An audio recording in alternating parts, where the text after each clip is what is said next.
হামির টিকাদান কর্মসূচিকে রাষ্ট্রীয় ব্যবস্থা থেকে বেসরকারি খাতে স্থানান্তরের মাধ্যমে অপরাধমূলক কর্মকাণ্ডে জড়িত থাকার অভিযোগে ড মোহাম্মদ ইউনূস সহ অন্তর্বর্তীকালীন সরকারের সব উপদেষ্টা ও বিশেষ সহকারীদের দেশত্যাগে নিষেধাজ্ঞা চেয়ে আইনি নোটিশ পাঠানো হয়েছে। একই সঙ্গে এই অশুভ কর্মকাণ্ডের সঙ্গে জড়িতদের বিরুদ্ধে দ্রুত তদন্ত কমিটি গঠনের দাবি জানানো হয়েছে। সোমবার ৬ এপ্রিল সুপ্রিম কোর্টের আইনজীবী ব্যারিস্টার মোহাম্মদ আশরাফুল ইসলাম সরকারের সংশ্লিষ্ট সচিবদের বরাবর এই নোটিশ পাঠান। নোটিশে তদন্ত শেষ না হওয়া পর্যন্ত ড ইউনূস ও তার পরিষদ সদস্যদের বিদেশ যাত্রায় আইনি কড়াকড়ি আরোপের আবেদন জানানো হয়েছে।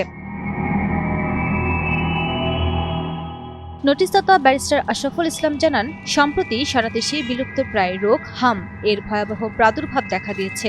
এই প্রাদুর্ভাবে ইতোমধ্যে কয়েকশো শিশুর মৃত্যু হয়েছে এবং অসংখ্য নাগরিক হাসপাতালে চিকিৎসাধীন রয়েছেন। অভিযোগ উঠেছে, জনস্বার্থ উপেক্ষা করে হামের টিকাদান প্রক্রিয়াকে রাষ্ট্রীয় নিয়ন্ত্রণ থেকে সরিয়ে বেসরকারি বা প্রাইভেট খাতে দেওয়ার মাধ্যমে এক ধরনের অশুভ বাণিজ্য করা হয়েছে, যা চরম অপরাধমূলক।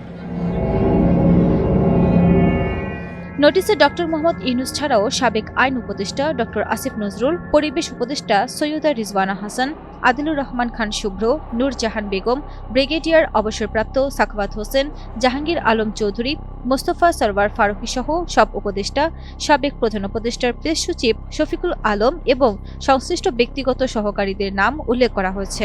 ক্যাবিনেট সচিব, স্বাস্থ্য সচিব ও স্বরাষ্ট্র সচিব সহ সংশ্লিষ্টদের পাঠানো এই নোটিশে বলা হয়েছে, আগামী ৫ কার্যদিবসের মধ্যে এই টিকা বাণিজ্য ও স্বাস্থ্য সংকটের বিষয়ে উচ্চ ক্ষমতা সম্পন্ন তদন্ত কমিটি গঠন করতে হবে। তদন্ত সম্পন্ন না হওয়া পর্যন্ত অভিযুক্ত কাউকে দেশ ত্যাগ করতে দেওয়া যাবে না। নির্ধারিত সময়ের মধ্যে পদক্ষেপ না নিলে উচ্চ আদালতে রিট আবেদন করা হবে বলেও নোটিশে উল্লেখ করা হয়েছে।